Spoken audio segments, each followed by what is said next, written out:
All right, welcome to the Good Rookies podcast. My name is Faheem. And my name, y'all, is Nelly J, and we are Good Rookies. That's right. What's going on, everybody? Happy Good Tuesday to you all. And folks, it is episode 27. I love the number 7, y'all. Hey. Right. So, guys, we are so stoked. We have an incredible guest that is a pioneer, I would say even more, in the radio sports game. Faheem, please introduce who we got. All right, we got some homegrown talent here. So we have from In the Zone podcast, Vibe 105 sports contributor, fired up reporter, and wrestling aficionado. We have Giancarlo Aulino in the building. Giancarlo. Giancarlo.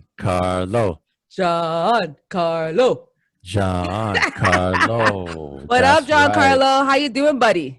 I'm doing great. Thanks for that amazing intro. The cheering, it's making it seem normal again. Yes, I haven't man. heard cheering in buildings and stuff, so that's great. Thanks for having me.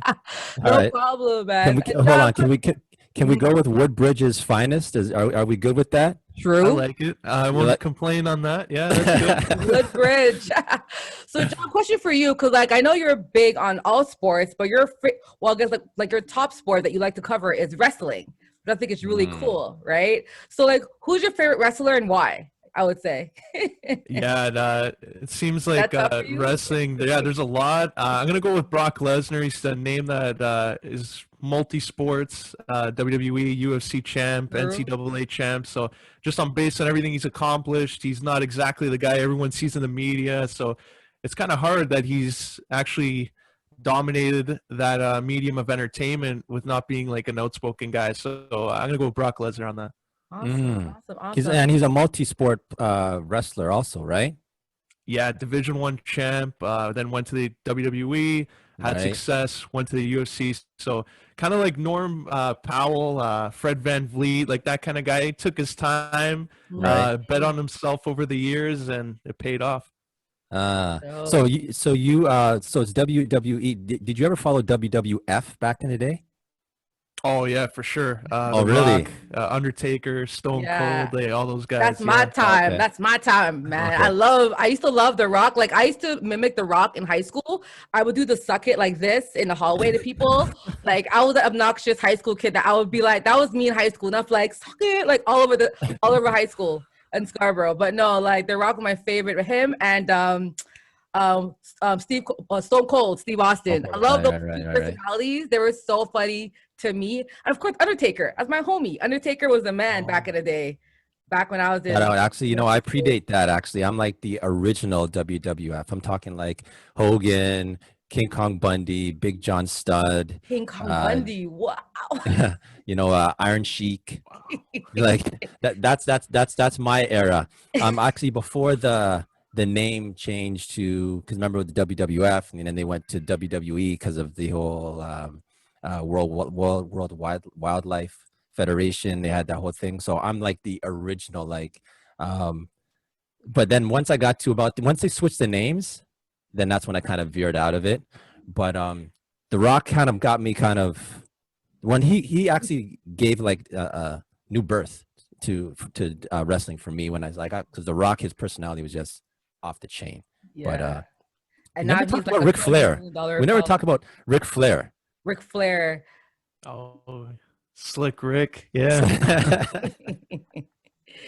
He was very eccentric, though. You think with wrestling, and I guess you could kind of fill in the blanks too, John, is the fact that I think you have to have like the personality and the skill set to like be a star in wrestling. Like just being good in wrestling isn't good enough. You have to have that personality that fans kind of gravitate to. You know what I mean? Whereas in boxing, you can be a complete jerk and still fight and win, and people will like you because your skill set. But in wrestling, you have to have both combined, like that kind of likable personality, plus you have to have the skill set too. So it's funny that you just mentioned about being likable and just the personality, because Conor McGregor, he signed just very recently a new contract, about 60 to 20 million per fight. It's going to be 5-6 fights. So that's going to actually, they're hoping to make him like the same pay-per-view draw as Floyd. I guess the question is now, he's coming off of the loss to Khabib, and then he lost again. So that deal, it seems like at that price would make sense if he's continued to win. Now he's got some losses coming up. What do you guys think in regards to him still being a draw going forward?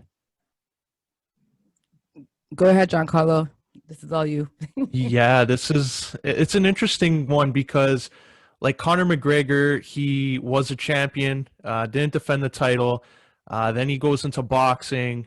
It makes $100 million. So that's life-changing money, especially in a sport where you're making that kind of money. Like some guys go 10 years, 15 years just to make like $20 million if they're lucky. So for him to get that and still be committed to it, to a training camp, like he lost to Khabib after when he came back, and he had the win against Cowboy Cerrone. It was short, different weight class, but a lot of people were questioning Cowboy Cerrone that he even wanted to be in there. And he is an older fighter. Then he comes back. Dustin Poirier is a big fight right after COVID, and Poirier beats him. And Poirier was the guy he beat when they were both fighting at featherweight. So for him to even be that same draw, now it looks like he's going to fight Dustin Poirier again. It's a good move for the UFC because you're investing all that money in Conor McGregor. You know, everyone's going to pay for this pay-per-view, but you're also, if somebody beats him, you've got another star on your hands. And I think with Poirier, that's happened too. As soon as he beats Conor McGregor, he was talked about before, but now it's on a grander scale. Everyone's talking about his hot sauce, and he does a lot of great stuff for the community in Louisiana.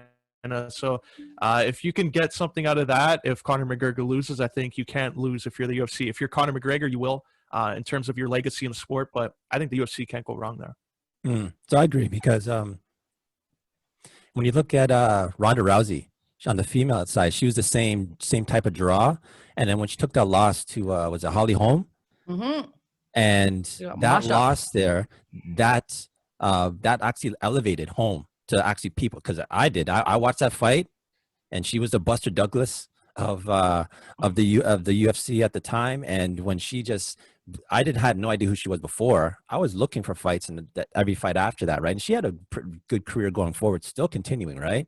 So you're right. Beating the guy is a good way to elevate some new fresh talent, right? I'm gonna jump in here because I agree with you guys. But question for everybody is this: is UFC desperate? Like, I'm not sure why they're paying Conor McGregor that much money, only because he's lost twice. But I get it, right? It's marketing. I think it's not his skill; it's more marketing. It's not because he's not the best fighter. It's like Conor brings fans to TVs, and people want to know, can he win again? It's like that kind of question mark. And he's very, like he's extra, right? Conor likes to have the trash talking and like the pre-fights, like he's that guy, the trash talking. So I get that, but my thing is this: like, are we seeing Conor's decline in his career, folks? Like, after this contract, is he done? What's your thoughts on that, Giancarlo?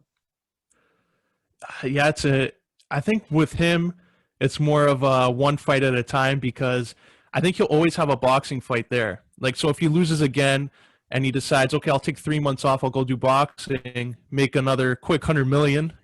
God love the luxury of that. Then he'll come back maybe more motivated. I think there's a lot of guys he can still beat in that top 10 in the UFC.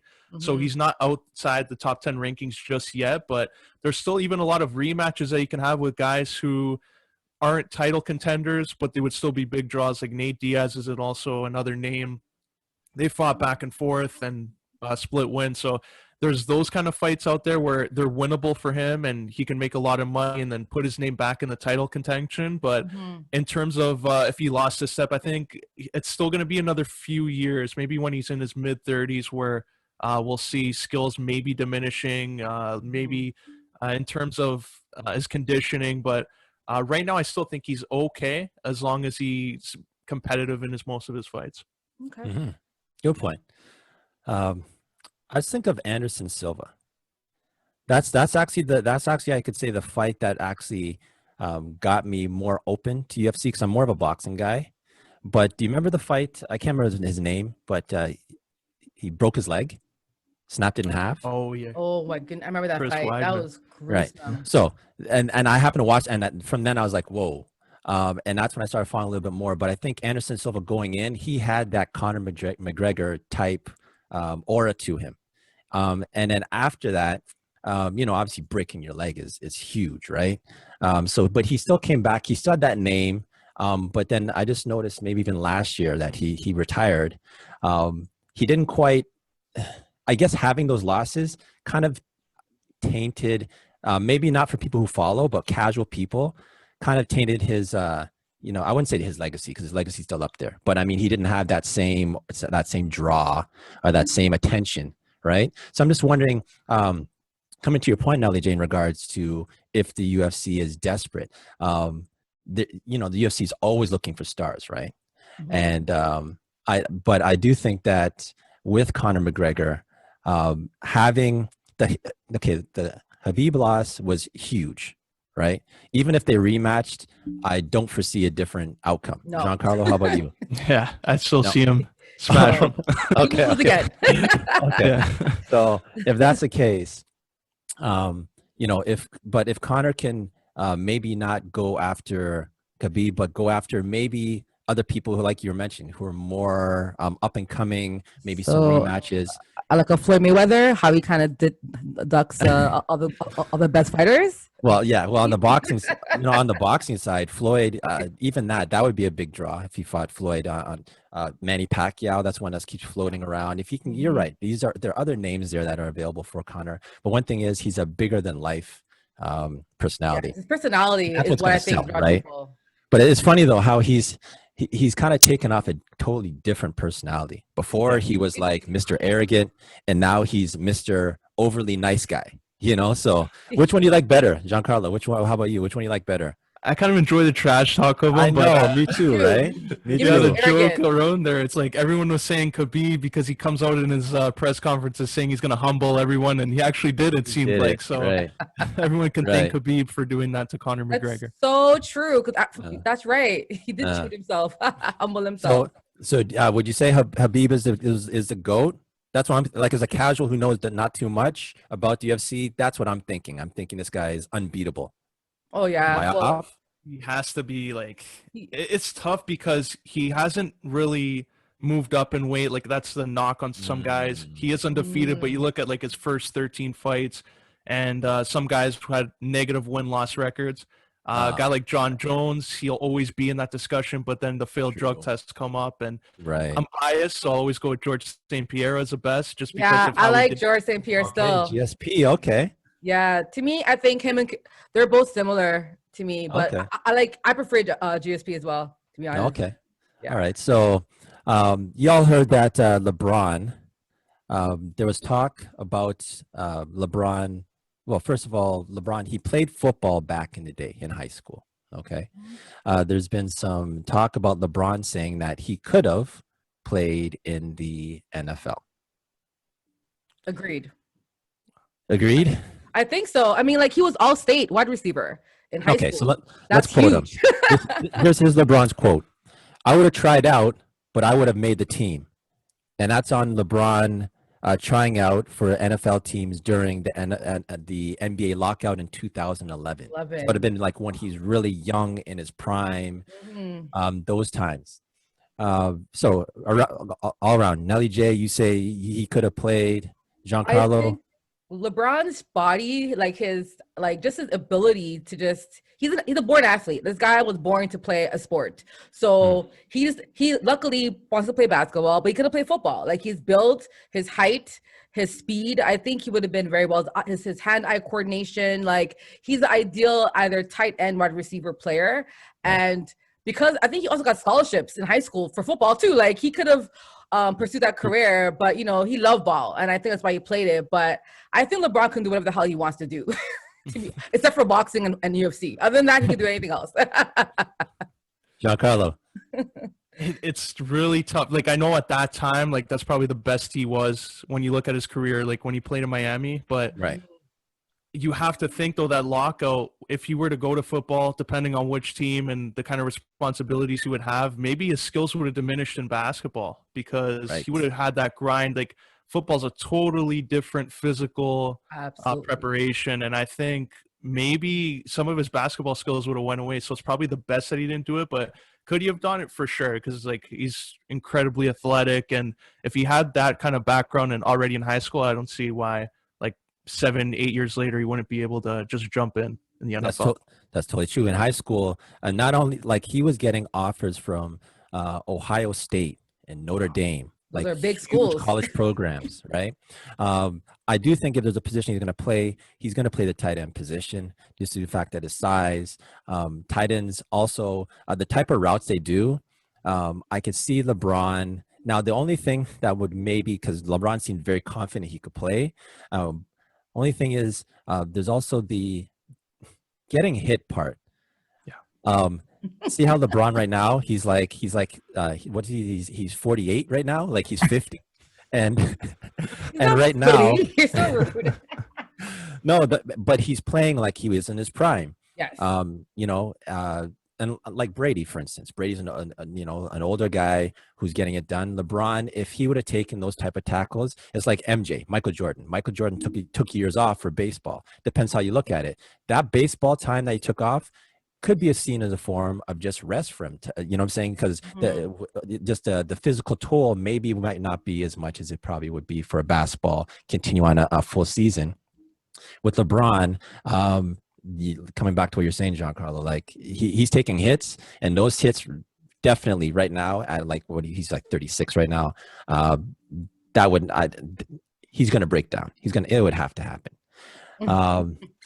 But well, you know what? Like, do you remember Tony Gonzalo? Like, he played a long tight end career. Oh, Tony Gonzalez, right? Yeah, Tony Gonzalez, yes. And I remember he was saying that his diet, because he played for a very long time for a tight end, but he was saying like he became, I think, very like his diet was very strict, which allowed him to play for a lot longer. So I think when it comes to players' longevity, it's health, it's what you're eating, it's daily good habits. Because I think sometimes athletes, like, remember back in the day, remember Jordan said in his first time with the Bulls, they're all like doing drugs and drinking and strippers like after every game. Imagine like doing drugs after even the Cowboys, the infamous Cowboys, the book about them, they were doing like cocaine and drugs all the time. So I think athletes back in the day had really bad habits of just drugs, alcohol, and not really taking care of their bodies. Athletes today, like Russ Wilson, like these guys are eating healthy. They're eating vegetables. They're not just doing drugs all the time. So I think the mentality around these athletes and their habits have changed a lot since the 90s. True. So with Draymond Green, you all heard the rant that Draymond did today. So actually this week, what happened was this. This is kind of paraphrasing because he went off on the owners in regards to Andre Drummond. He came out to be suited to play, and what happened was they told him to go back in his street clothes because they wanted to trade him, which is not a good look. So Andre Drummond had to watch from the sidelines. Draymond Green went on to the podium, and he really expressed in a very eloquent rant of the situation. I'm going to paraphrase because a lot of things there, but he's kind of like, quote, to watch Andre Drummond sit on the sideline when a team wants to trade him is bull bleep. That's one. Second, I got fined for what I thought should happen to another player, but another team can say they're trading you and they have to stay professional. It's another good point. And the third one is, quote, AD got fined like $100,000 for wanting to be traded publicly, but you can say that you're looking to trade Andre Drummond publicly, and he's speaking to the owners. So he went off, and it just really much has to do with the relationship between the owners and the players. What do you guys have to say about Draymond Green's, what Draymond said? Is he fair in what he said? Is he overreacting? Are you for the players? Nelly J, you can go first. All right. So this is me, right? And I like that Draymond spoke out about it. I think it's really commendable that he's defending his fellow players. However, Draymond, you work for someone.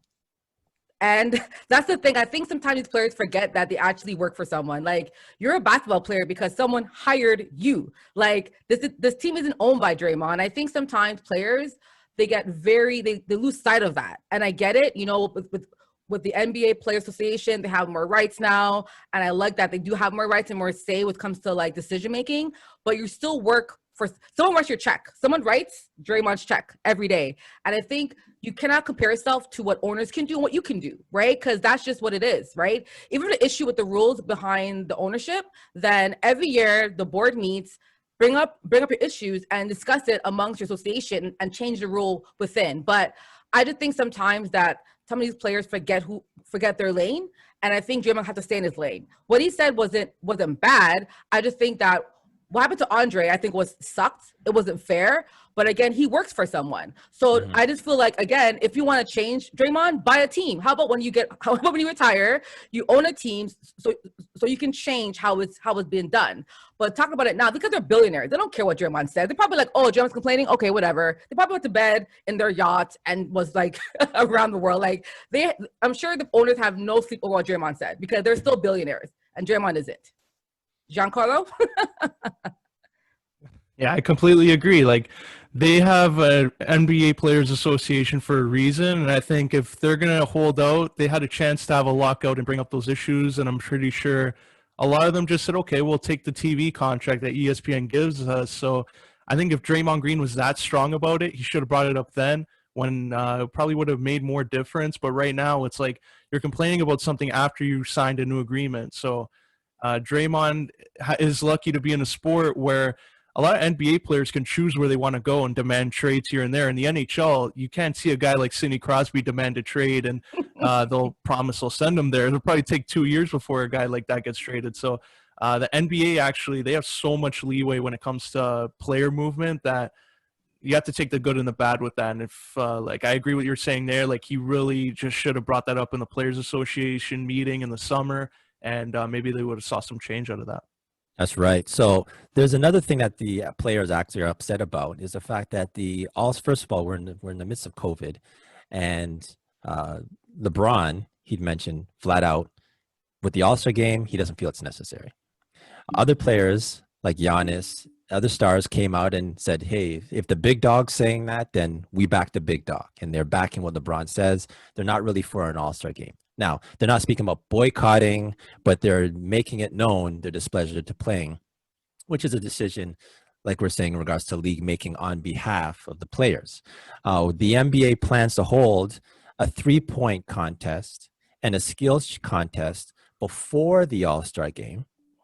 And then at the halftime, they plan on having a slam dunk competition. All in the same day. That's a long day, bro. It's a long day. Giancarlo. That's crazy. Like, when I first read that, and like, I understand the skills competition, I thought they should have just done that only. Like, no All-Star game this year, scrap that, and just have the dunk contest 3-pointer. You have a certain group of guys, build some buzz around the league, get all the star players talking about it. But what you're having now is you're having everybody who's in contact with probably 100 people at a time, all meeting at a neutral site. So you're risking all your star players getting COVID out of this. And I think if they just went with the 3-point contest and a slam dunk, there probably would have been more interest because those are the two events that get people talking. And I think it's going to be intriguing if there was just a slam dunk with no fans, how everyone would react. Maybe we would have saw dunks we've never seen before because they don't have all that pressure of the crowd and the judges and all that. Dwayne Wade. Yeah, definitely him fixing it for his guy there in Miami. But I think, yeah, like, it is something where I think they have a missed opportunity here. I think they could have just scrapped the game this year and just went with the 2 skills competitions. Honestly, I back everything you said, Giancarlo.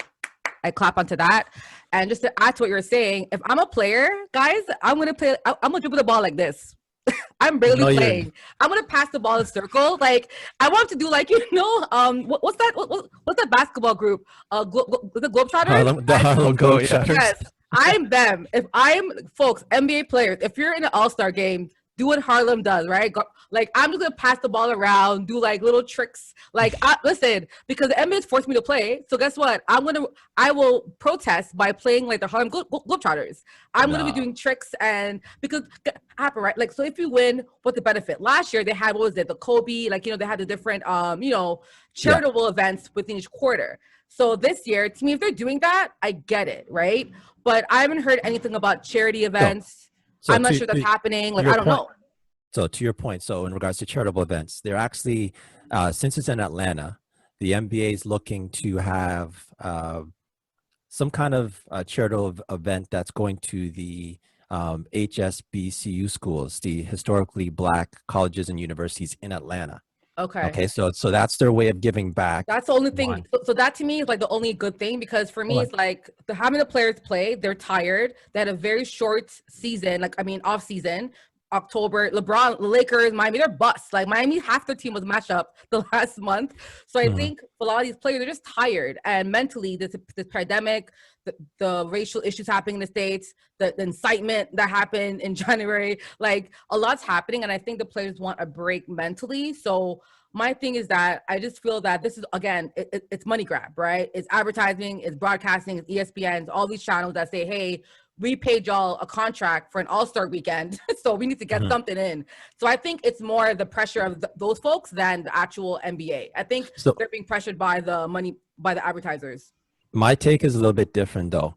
I'm actually happy that the All-Star game is happening.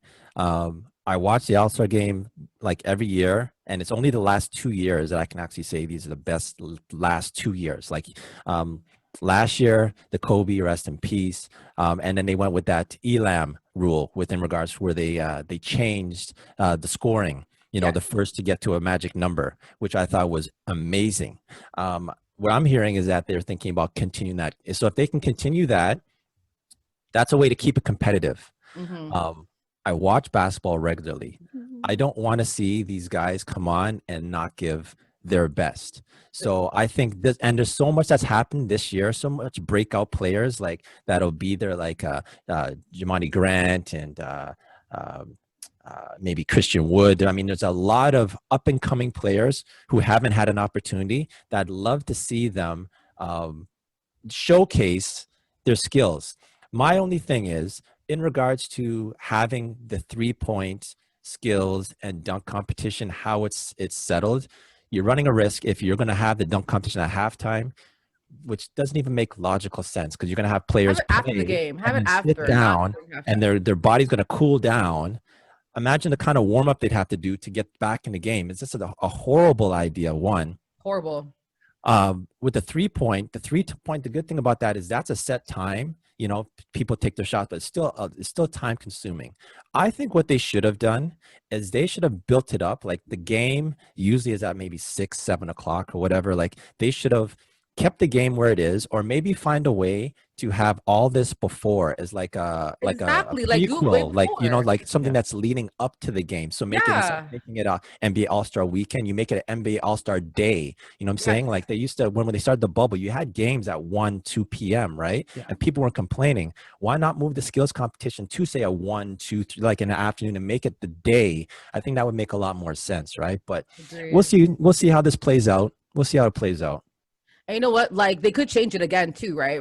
They announced what they're going to do today, but I'm sure players complain. I'm sure agents, I'm sure sports doctors, they all were like, PT were like, you know what? Our players can't do that. So they might change it up again. So we'll see what happens next week. But I don't know, man. I'm a Giancarlo on this, Faheem. I like watching the game, but to me, it's like it risks injury. If they continued with this setup, I mean, it sucks if someone gets injured during the All-Star weekend. Okay, real quick, just give me a name. If they have the 3-point competition, Giancarlo, who wins the 3-point competition? I'm going to go Steph Curry on that.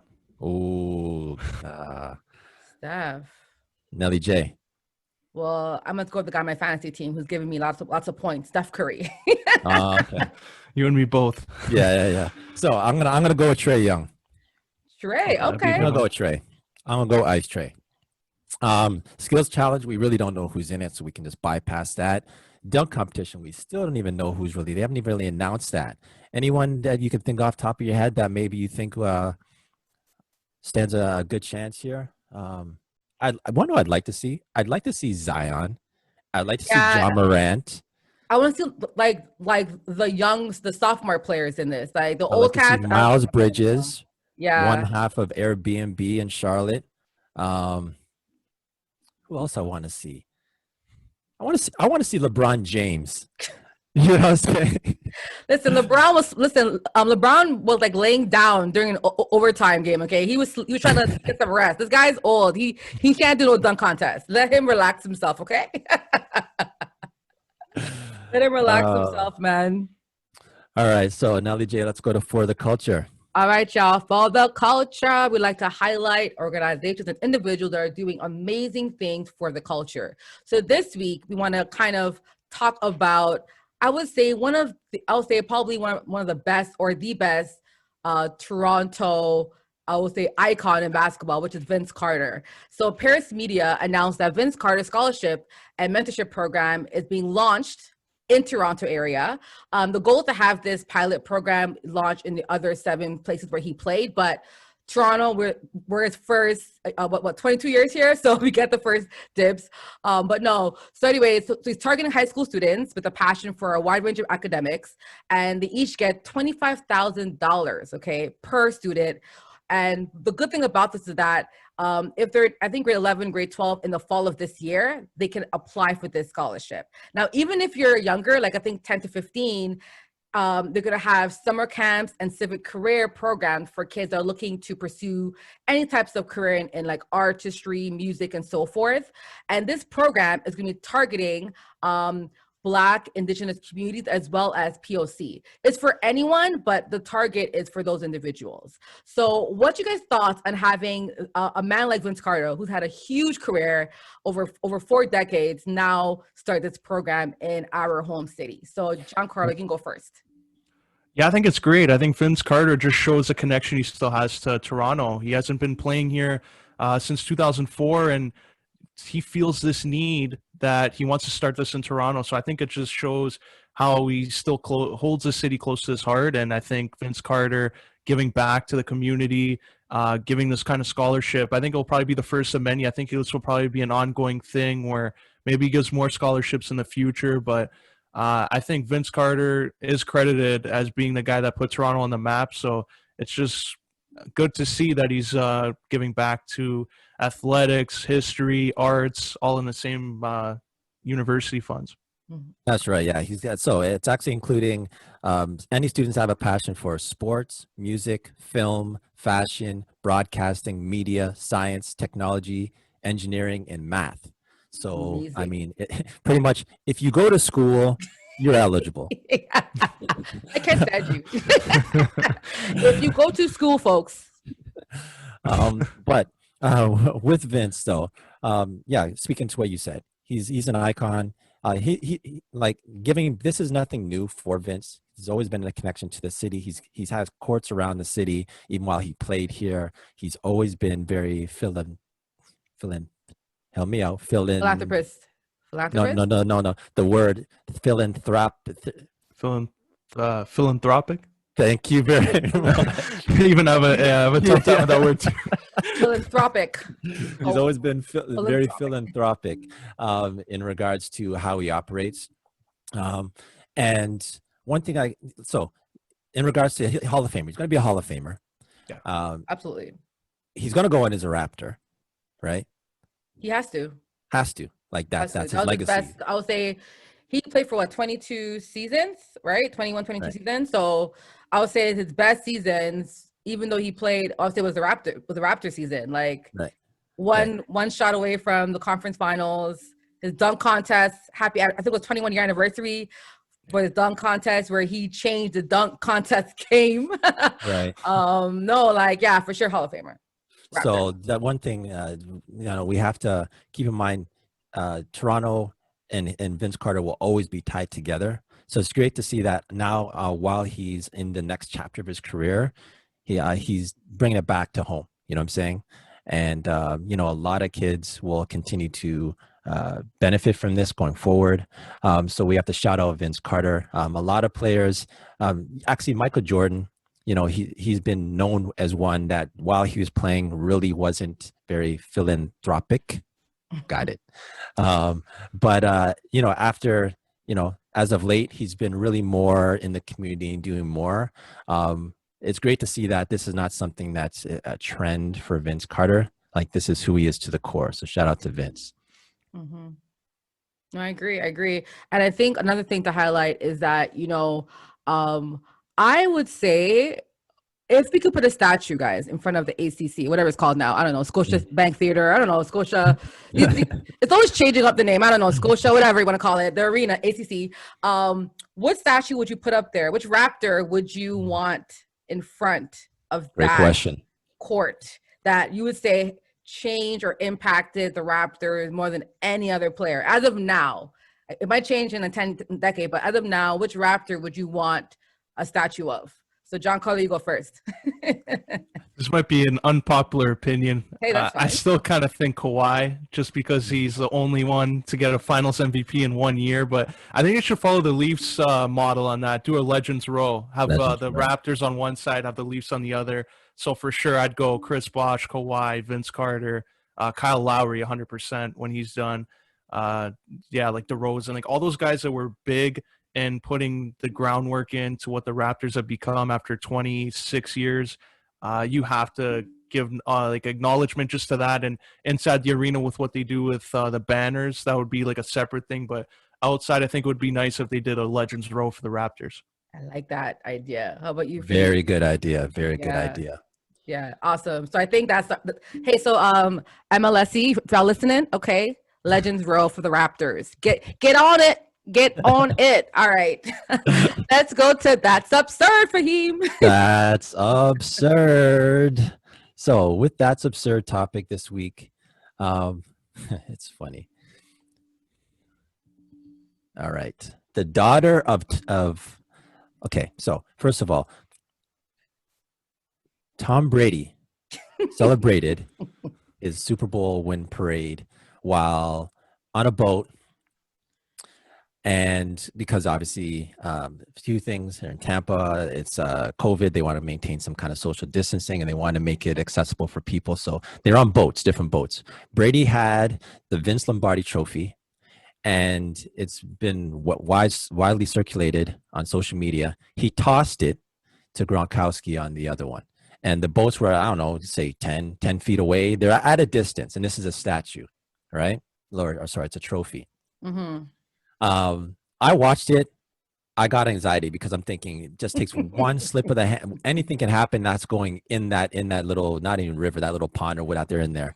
But what happened was, yeah, the daughter of the Lombardi Trophy silversmith wants an apology from Tom Brady. So and now, when I first thought this, I thought it maybe is the daughter of Vince Lombardi. No, it's the daughter of the man who made the trophy wants an apology because, as she's claiming, it's an insult to her family's legacy, and she wants an apology for Tom Brady. Absurd. Karen. Sorry, that came out really poor. Guys, this is the type of foolishness we have to talk about that is just crazy. It's absurdity. First of all, I think all of us, if you watched that throw, I get it. We were all scared, but he was throwing it to one of the top receivers.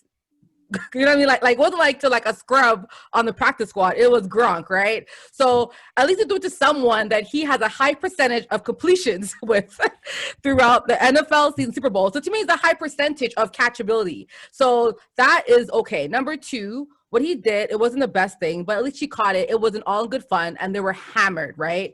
I just think that if you want an apology from Tom, first of all, that trophy should be called Tom Brady Trophy. I don't even know why they haven't changed it yet, because he's had it 7 times, more than any other team. So change the name to Tom Brady Trophy, because that's his he owns it. That's his homie, right?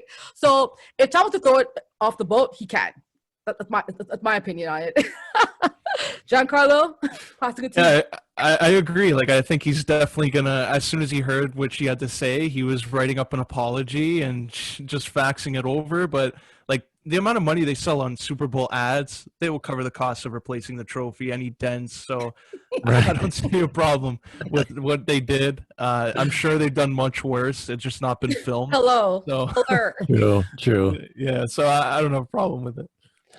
So of the major sports trophies that they have, let's go through. So I don't know the one for the World Series, the name of it, but we all know what it looks like. It has the ring. Have how do you describe it?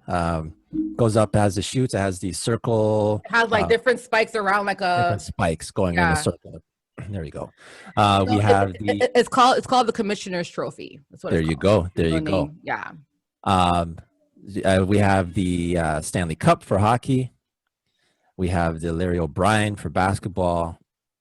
Vince Lombardi for football. Mm-hmm. These are all, when you see them, you know they're very recognizable trophies, right? Mm-hmm. Is there any trophy of one that you think, since we're dealing with this, the silversmith's daughter, that's going to like the precision, silversmith's daughter. Sorry, the details and the precision and the design of the trophy. Is there any that you think of the four you'd say is your personal best, that you think is the best body of work for a trophy? That's a good question. I think Vince Lombardi, that one's made of silver, right? I think Tiffany and Company made that one. So that one's really stellar because it is made by like a diamond. I'm not sure like what type of metallic molecules made the other ones, but I don't know. Like I would say the Stanley Cup to me. That trophy to me is massive. Like when they're carrying on the ice, to me, it just looks so dominant. Like the Lombardi Trophy is really big, and so is the but that one, Stanley Cup, just looks like a massive like accomplishment, and it's so huge. So I think that's probably the best looking one because it is like a huge, like it's like this big. I don't know. So I guess actually, I'm gonna add to that also. On the Stanley Cup, they also engrave the team names, right? And that dates back to like 19 how long? So there's a level of detail on there, not just by the look, but in regards to the detail on the actual trophy. So I would go with the Stanley Cup also. It's one that we should keep an eye on. What do you think, Giancarlo? Yeah, I think the Stanley Cup too. I think Nelly said it perfectly. Like if you're going through an 82 game season and just the grind of the playoffs and what really showcases that and how symbolic that is, I think the Stanley Cup, like just how huge a trophy is, and that seems like a top everything. Everyone wants to go for that trophy at the end of it. When you see the other ones, yeah, they're nice, but when you go and compare it to the Stanley Cup of how massive that trophy is, it just makes everything more meaningful. Just the playoffs, the extended time away from home. So I'll go with the Stanley Cup on that one. All right. So, well, let's put this one in the books. Episode 27. 27. So, Giancarlo, we'd like to give our special guest, which you're a special guest for us, we want to give you a chance to do a nice shout out to your people them. So the floor is yours. Yeah, just shout out to both of you for reaching out and having me on here. Really appreciate that. Everyone listening to this, I highly recommend this podcast, obviously. I really enjoyed it. But yeah, just keep doing it. Like I just listened to some of the past episodes. Like you had Warren Ward on. I've had him on too. So I enjoyed that episode. So just shout out to both of you for having me on for this. Nice. Actually, I'm gonna add to yours because you're being humble right now. You got the In the Zone podcast. Give a shout out to your co-hosts on there. Yeah, Anthony Piniello, Chris Martelli. I've gone back with those guys since high school. So awesome. It's something fun that we do once a week, talk hockey, basketball, wrestling. Some things that mostly for inside jokes and stuff, but they seem to be getting traction online, just some of the goofy stuff we say. But and then there's Vibe 105. Been there since first year university, 2013. Aaron Zaretsky, we've been doing the sports programming now, producing content for the last year. Tried out that and seems to be getting good traction and everything at Vibe, like news hits, music. They all do a great job of that. So shout out to those guys too. All righty. Awesome. Nelly J. Well, my shout out is to you, Giancarlo. Thank you for joining us. You definitely are is someone that I'm happy Toronto has, because I think, we rarely have a lot of Toronto sports folks, and the community of sports is getting bigger here. I think sometimes we rely a lot on America for commentary and for opinions, but I think in Canada, we have a lot of great talent and a lot of people doing big things. So I want to shout you out today, Giancarlo. So thanks for joining us. Nice. Nice. Yeah, I want to shout out Giancarlo also. We reached out. Definitely the podcast community, I want to shout out also. So like we said, Giancarlo has been on. Julian Ortiz from the Big O podcast. I want to shout him out also. He's putting in work. Got Debo. He's got his podcast. Two Jerks in a Pod, and also Ballers Block. So I think it's really great that we, relatively we're in the same city, in the same area, and we're all just putting in work on a weekly basis. And the good thing is things aren't overlapping. I mean, Giancarlo, I listened to your podcast in the Zone podcast, and you could tell that you guys have a chemistry that dates way back. Yes. And so I'll shout you out for that. So once again, also I want to shout out Kwame. I want to mention Kwame also. He, for the Soul on Ice movie that's actually being aired on television, is the NHL Network. They're airing on Sportsnet. Sportsnet going to air. Airing it, yes. Yeah, Sportsnet's going to air Soul on Ice the movie. So depending on when this goes out, if you don't have an opportunity to see it on Sportsnet, be sure to look it up. But there's a lot of, like you mentioned, a lot of homegrown talent happening here, and it's great that we can all provide our opinions for it. So let's put this episode in the books, episode number 27. 27. So folks, as you know, please share with a friend, like and subscribe, y'all. We on all the podcast platforms, everywhere. We everywhere. Faheem. That's everywhere. That's right. Episode 27. Thanks for coming to Giancarlo, Woodbridge's finest. I'm going to use that now. Thanks. I'm going to use that nickname. Finest. Put that in the bio. All right, it's episode 27, and we out. Peace.